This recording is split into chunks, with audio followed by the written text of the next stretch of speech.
Hello once again. How is your day? Recently, our country experienced this catastrophe. On the other side of the world, the Amazon forest. Why these things happens? And they called it the effects of climate change.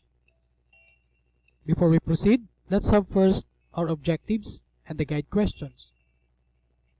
At the end of the lesson, we will be able to define climate change, determine the causes of climate change, understand how an individual activity relevant to any changes in our planet as a whole, enumerate personal actions to take care of the environment for our own good. What is climate change? Do you think you are guilty of doing activities that harm the environment? How you, as an aspiring professionals in the future, can help save our only Earth. In our lesson, in order to understand, we have first to discuss some terms. Climate refers to the prevailing set of atmospheric conditions such as temperature and humidity of a place within a span of time. And weather, just right in your window, is the atmospheric condition involving hot or cold, rainy or dry, cloud or clear sky, and stormy or calm in a short period of time. Then suddenly, a severe typhoon came. The sea level rises and put the ship on residences, and the wet forest burned, and drought came. But what is really the climate change?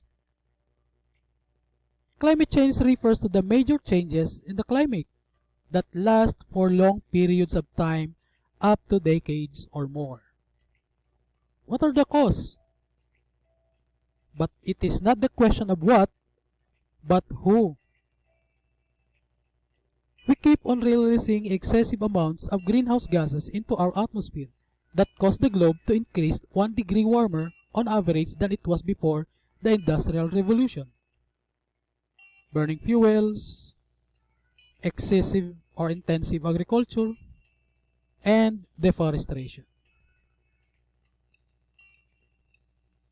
Greenhouse gases.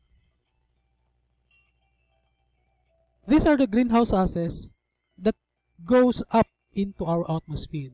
The carbon dioxide, methane, nitrous oxide, sulfur hexafluoride, hydrofluorocarbons, perfluorocarbons. These are only examples. Sources of carbon dioxides are the car, trucks, buses, and of course, the coal power plants, the source of the dirty energy, methane from agriculture, and our appliances, and other things in industries that keeps our globe hotter and hotter. It is called global warming. Then what is global warming? The changes in the surface air temperature referred as the global temperature brought about by the enhanced greenhouse effect, which is induced by emissions of greenhouse gases into the air. Look carefully at the picture. The solar radiation coming into the atmosphere, then because of the greenhouse gases, the gases is being trapped. That makes the earth hotter and hotter.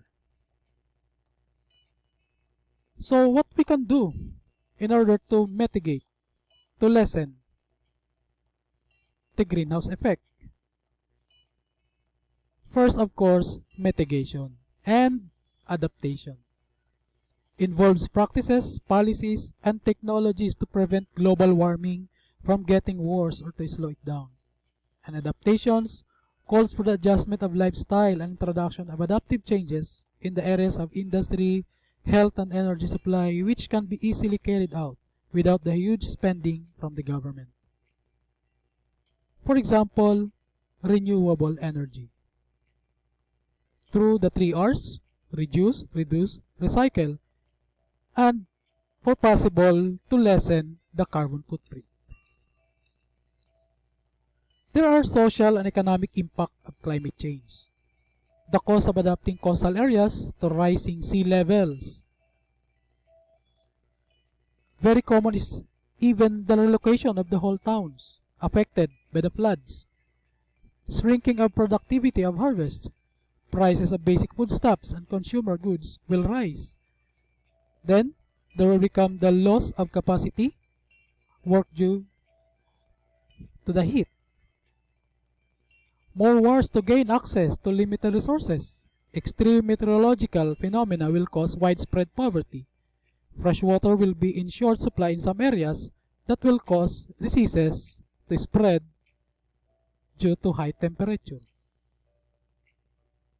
Our offices that takes good care through Republic Act 9729 is the Climate Change Commission of the Philippines in order to protect and preserve the environment and to lessen the carbon emissions.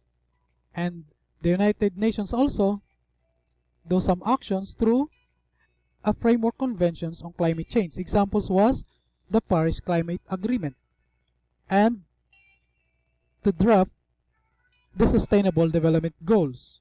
Number 1, no poverty, zero hunger, good health and well-being, quality education, gender equality, clean water and sanitation, affordable and clean energy, decent work and economic growth,